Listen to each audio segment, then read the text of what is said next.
గత ఏడాది ఆఖరిలో డార్లింగ్ ప్రభాస్ సినిమా సలార్ చేసిన సందడి అంతా ఇంత కాదు. థియేటర్లో అందరికీ పూనకాలు తెప్పించేశాయి ప్రభాస్ లుక్స్. గత కొంతకాలంగా సినిమాల విషయంలో కాస్త నిరాశ చూస్తున్న క్రమంలో సలార్ పార్ట్ 1 సీజ్ ఫైర్లో ఆ నిరాశలన్నీ కరిగిపోయి బాక్స్ ఆఫీస్ దగ్గర భారీ వసూళ్లను కొల్లగొట్టింది ఈ చిత్రం. దీని తర్వాత డార్లింగ్ ప్రభాస్ కల్కి 2898 ఏడీతో మరో బ్లాక్ బస్టర్ని అందించేందుకు సిద్ధమవుతున్నారు. ఈ చిత్రాన్ని పాన్ ఇండియా రేంజ్లో నిర్మిస్తున్న సంగతి అయితే తెలిసిందే. ఇది ప్రస్తుతం డార్లింగ్ అభిమానులకు మోస్ట్ అవైటెడ్ మూవీ.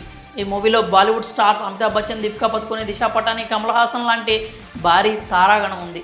ఇక ఈ చిత్రాన్ని ఈ ఏడాది వేసవిలో రిలీజ్ చేస్తున్నట్లు ఆల్రెడీ మేకర్స్ అయితే అధికారికంగానే ప్రకటన చేసిన సంగతి తెలిసిందే. ఈ క్రమంలోనే కొన్ని నెలలుగా ఈ మూవీ షూటింగ్ పనులు వేగాన్ని పుంజుకున్నాయి. మరోవైపు కల్కి ప్రాజెక్ట్ గురించి నిత్యం సోషల్ మీడియాలో ఆసక్తికర విషయాలు చక్కర్లు కొడుతూనే ఉన్నాయి. ఈ క్రమంలో మరో ఇంట్రెస్టింగ్ న్యూస్ అయితే బయటకు వచ్చింది. అది కూడా ఈ మూవీ క్లైమాక్స్ సీన్కి సంబంధించింది. చాలామందికి అనంత పద్మనాభ స్వామి ఆలయం గురించి తెలిసే ఉంటుంది. ఇప్పటి వరకు ఈ ఆలయం గురించి ఎన్నో వార్తలను వింటూ వస్తున్నాం. ఈ ఆలయంలో బయటపడ్డ 6 గదుల్లోని సిరి సంపదలతో అప్పటి వరకు అత్యున్న సంపన్న ఆలయంగా పేరొందిన తిరుమలను ఈ అనంత పద్మనాభ స్వామి ఆలయం దాటేసిందన్న విషయం అయితే మనకైతే అందరికీ తెలుసు. అయితే ఈ అనంత పద్మనాభ స్వామి ఆలయంలో బయటపడ్డ 6 గదుల్లో ఇప్పటి వరకు 5 గదులను మాత్రమే తెచ్చారు. ఈ 5 గదుల్లో బయటపడిన సంపద ఇప్పటి వరకు సుమారు 5 లక్షల కోట్ల వరకు ఉంటుందని అంచనా వేశారు.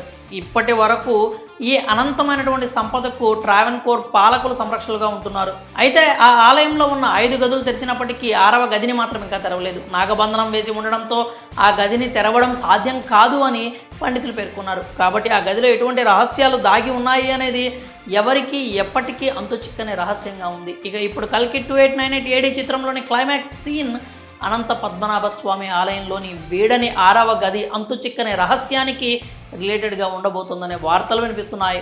అంతేకాకుండా మొత్తం 7 అమరులు అంటే సప్త చిరంజీవులు కల్కి క్లైమాక్స్లో కనిపిస్తారనే వార్తలు కూడా జోరుగా వినిపిస్తున్నాయి. దీంతో ఈ సినిమాపై రోజు రోజుకి అంచనాలు భారీగా పెరిగిపోతున్నాయి. ఈ సినిమాకు రానున్న రోజుల్లో ఇంకా ఎన్ని అంచనాలు పెంచుతుందో వేచి చూడాలి. మరి కల్కి 2898 ఏడీ క్లైమాక్స్ ఇదే అంటూ వస్తున్న వార్తలపై మీరేమనుకున్నారు? మీ అభిప్రాయాలని కామెంట్స్ రూపంలో తెలియజేయండి.